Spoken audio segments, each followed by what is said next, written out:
Обращающая сторона, у вас есть вопрос? Нет, да? Есть? Мухар Шалтакович, пожалуйста. Так, скажите, пожалуйста, сотрудник милиции государственный служащий? Да, государственный служащий. Значит, публичный человек? Так точно.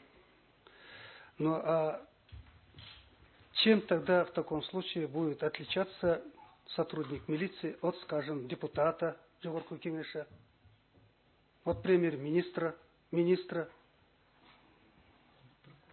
от прокурора? Вы можете более ясно выразиться? Я прошу прощения. Более ясно скажу. Вы сотруднику милиции ставите вот такие ограничения прав. А почему такие ограничения прав не ставятся сотрудникам финансовой полиции, прокуратуры, Джогорку Кеңеша, депутатам, министрам? Они же тоже публичные люди. Я считаю, что подобный подбор должен быть и в других правоохранительных органах. Это мое личное мнение. Должен быть, да? Да. Мухар Шалтакович, мы немножко выходим за пределы требования. Теперь второй вопрос. Да, действительно, здесь части 2 статьи 20 дает право принимать такие законы. А статья 20-то идет речь о подзаконных нормативных актах, где конкретно написано, что запрещается принятие. Я выражу мнение о том, что данная норма не является ограничением. Ну, это ваше мнение, что это не является ограничением? Да, это не является ограничением именно прав. А как быть тогда с мнением представителя правительства, что это ограничение? У них свое мнение, и по этому поводу, я думаю, что могут иметься и другие мнения. Миновархан Баратовна, есть у вас вопросы? Улугбек Жудошевич, есть один вопрос, если можно. Пожалуйста. Так, ваше мнение, ваше личное мнение, Микрофон выключите, пожалуйста. Ваше личное мнение, как по-вашему справедливо увольнение сотрудника за совершение преступлений близким родственникам, который не поддерживал родственных отношений и не принимал участие в воспитании, в росте данного сотрудника? Как по-вашему? Вот мы в ходатайстве пример указали. Вот в таких случаях в жизни всякие обстоятельства бывают. Как по-вашему? Конечно, все зависит от обстоятельств, но в том числе и от занимаемой должности в этом. Я считаю, что чем выше, если начальствующий состав или само руководство МВД, то требования должны быть намного выше, чем в отношении рядового состава. Да, здесь правильно представитель правительства заметил вопросов такого аспекта, как мораль и этика.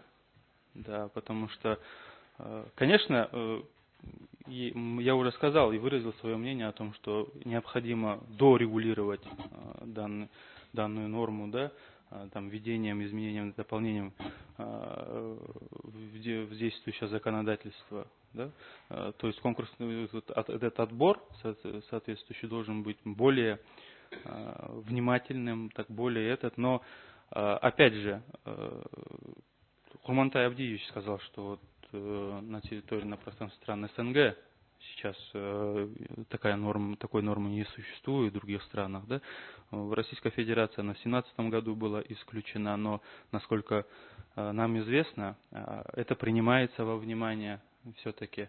Это все-таки является объективным фактором при принятии на службу. Да? Без этого никак. Да? Конечно, и кроме этого, потому что в отличие от органов прокуратуры, наверное, да, Министерство внутренних дел, в их полномочия входит непосредственно и расследование уголовных дел, и уголовное преследование оперативными сотрудниками. Значит, и, соответственно, имеется возможность, нельзя упускать и такой момент, как я, может быть, отойду, и это будет не совсем правильно, но это я тоже выражу мнение, как менталитет нашего народа.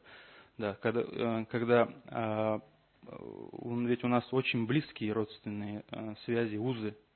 Да. В европейских странах, наверное, и воспитание по-другому. У нас воспитание немного иное. Я отойду, это такой небольшой конечно, не относится к праву. Вот такое мнение. Еще есть вопрос? Да, можно еще уточняющий вопрос. Вот вы говорите, что эта норма требует уточнения, дополнения, да? Значит, по вашему мнению, мы можем понять, что вы не согласны с данной формулировкой, что существует? Формулировка требует дополнения, я считаю. Но то, что есть, вы с этим согласны, не согласны? Я еще раз повторю, формулировка требует дополнения. Значит, не согласны, да? Значит, что За нас не надо отвечать. Выходить за Он рамки. ответил, как считал нужным. Поэтому Больше нет вопросов. не надо его дополнять или уточнять. Он высказал свою точку зрения, свою мысль. Есть еще вопросы? Нет? Курсан Сатарович. Хотел просто для уточнения, Сидбая Суробергена, извиняюсь, когда вы вопрос задавали, это ограничения. Да, я полностью поддерживаю свою коллегу. Действительно, это не ограничение, это особые требования, условия прохождения службы. Вместо слова ограничения. Хорошо. Спасибо. Хорошо. У вас есть вопросы? Нет? Уважаемый судья, есть вопросы? Курматай Абдиевич, пожалуйста. Увольнение сотрудника – это наказание. Согласны?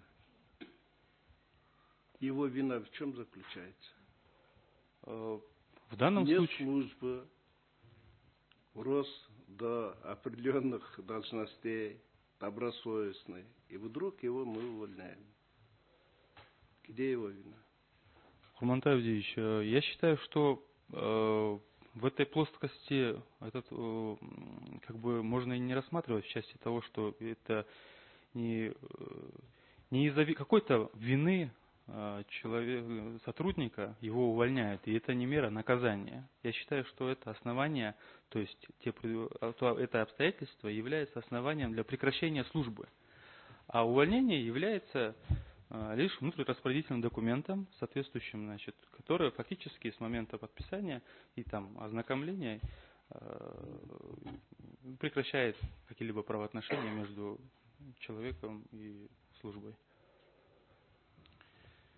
В части России сказали, там при приеме на работу учитывается, это действительно так. И во время несения службы, прохождения службы, он об этом, если что-то случится, близко родственно совершит, ставить в известности в течение 3 дней руководству в письменном виде. По всей вероятности, в дальнейшем будет учитываться, наверное, куда-то его назначать, стоит или нет, но никак не увольнение. Ни в одном государстве нет увольнения.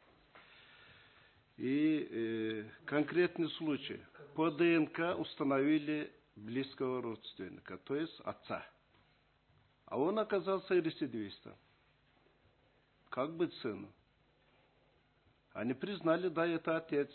Нужен был, я без отца вырос. Признали его. Как быть? Ну, Курмантай Абдиевич, я повторюсь. Да, это как раз одно может быть оказаться одним из тех обстоятельств, в которых нужно вводить соответствующие критерии при рассмотрении этого вопроса. Да, нельзя исключать право на объяснение, разъяснение и разбирательство по подобного рода фактам. Да? Ну, уместно или нет, я свое мнение выскажу. Вы не высказываете. Нет. До введения института омбудсмена прокуратура считалась органом, охраняющим прав граждан. Основным, главным органом. Вы должны здесь и эту функцию не забывать. Ограничивается право абсолютно без вины. Есть еще вопрос? Нет? Спасибо, присаживайтесь.